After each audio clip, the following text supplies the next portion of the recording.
So if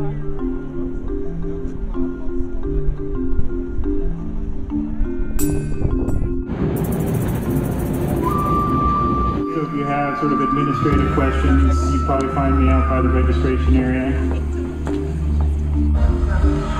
Hey! Wow. Wow. I'm out of breath already. That was quite the journey that we had here, Jeff. I'm Jeff Hazlett. This is Jeff. Say a couple of words. For those of you who don't know Jeff, I've got a chance to know him over the last couple of years.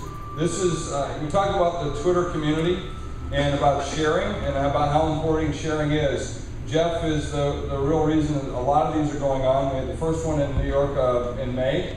May or June, and then we had in LA, we had a couple of weeks ago at the Kodak Theater, and this being the third big one, and another one coming up in Israel in December. But Jeff is doing a great job of promoting the community, and what you really find from Jeff is it really comes from his heart. So I want to turn it over to my co-host and thank him for putting all this together. Give him a big round of applause. There are 4 words which I've been repeating to myself that mean a lot: listen, connect, share, and engage.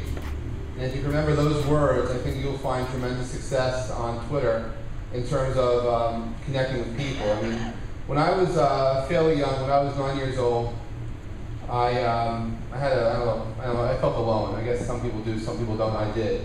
And then one day I went to my uncle's office in New York, and he turned on a radio. And magically, he said a few words, and magically people started talking to him. And all of a sudden, he was talking to people all over the world. And this was a ham radio, an amateur radio.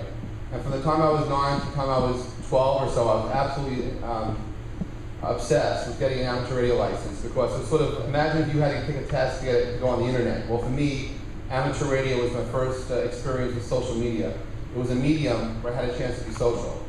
And that once I taught myself electronic theory and Morse code and all these rules, I became a ham operator.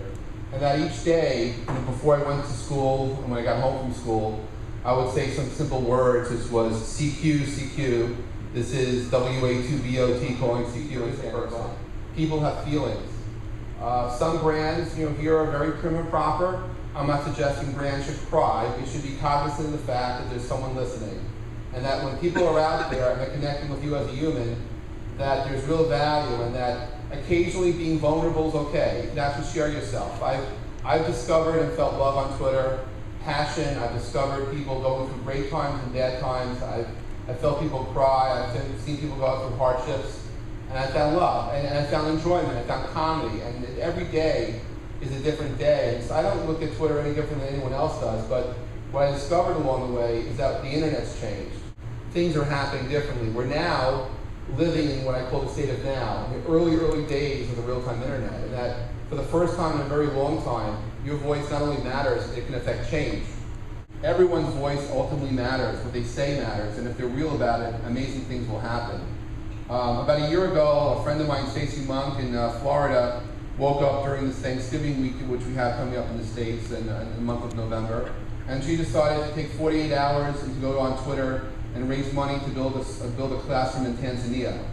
She thought, because she could, that she could raise $10,000 in small donations. Well, in less than 48 hours, she raised over $11,000 in average donations of $5 and $10. This, in the past 12 months, she went to Tanzania and built a classroom. Then she entered another contest, and she actually got more equipment. And then friends of mine recently went back from New York and went to Tanzania to teach the kids, the Twitter kids of Tanzania, how to tweet and how to use the internet.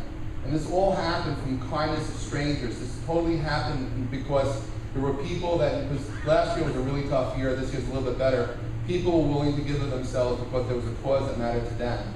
And that through this mechanism, through listening, through sharing, through engagement, and through connections, you can change the world. You can stand up and make your voice matter.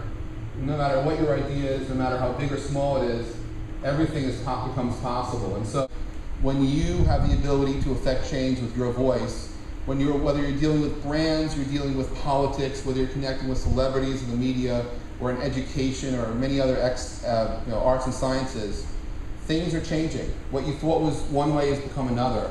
And that the disruption that this is bringing forth for everybody is a time which we have never experienced just yet. So, welcome to the state of now. Thank you for being part of this. I appreciate everyone who came, who traveled the distance to be part of this, everyone who came.